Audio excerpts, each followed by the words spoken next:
भोक अनुभव हेले आम समस्ते खाद्य खाई यह शरीर को शक्ति जोगाई था। साधारणतः जड़े व्यक्ति दिन को 3 थर बा 4 थर खाई किसी लोक अच्छा बिना भोकर खाई था। तेबे यार कारण कौन, कहीं खाती, शरीर पर केते भल? स्वास्थ्य विशेषज्ञ मत अनुसार यह पछरे गंभीर कारण थाईपारे।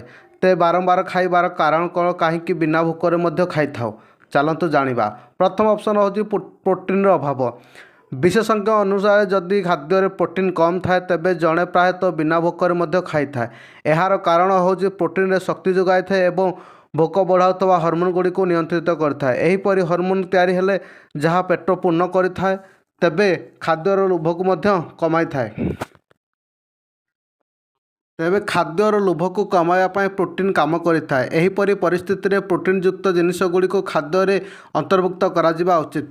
द्वितीय ऑप्शन हूँ निदर अभाव। निदर अभाव बारंबार किसी लोक खाई था। जदि पर्याप्त निद न हुए भोकर संकेत देता है। ग्रेलिन नामक हार्मोन अनियंत्रित हो बढ़ी जाए जहाँ बारंबार भोक को अनुभव कराए। तेणु सठिक निद न बारंबार खाइबार कारण होता है। अत्याधिक चाप।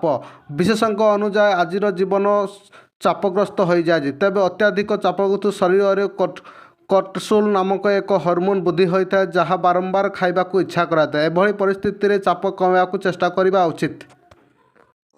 मधुमेह एवं थायरॉइड पर गुरुतर रोग थी जो बार बार खाइबा को इच्छा था। वास्तव में मधुमेह रोगी क्षेत्र में ग्लूकोज कोष में पहुँची पारे ना। यही कारण एनर्जी परिणत होगा परिवर्ते यह परिस्रा माध्यम बाहरी थाए। एपरी परिस्थिति में शर्करा अधिक हेले बहुत खाइबा को इच्छा होता है। किसी ना कि खाइबा को मन हुए। थायरॉइड हार्मोन वृद्धि हेतु बारंबार खाइबा को इच्छा होता है। स्वास्थ्य उपर यार प्रभाव कौन रही आसतु जानिबा।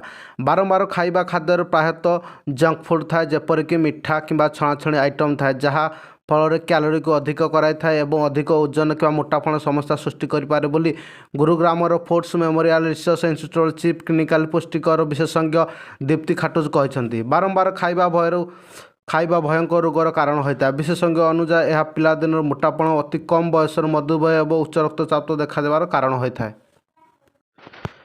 तेबे यहाँ किपर नियंत्रण करवा। नियमित खाइबार समय स्थिर करंतु। जंक फूड खाइबा ठारू दूरे रुहतु। दिन सारा पानी पियंतु। बेले बेले भोकिला लगे किंतु प्रकृति में आपण सुशीला थांते।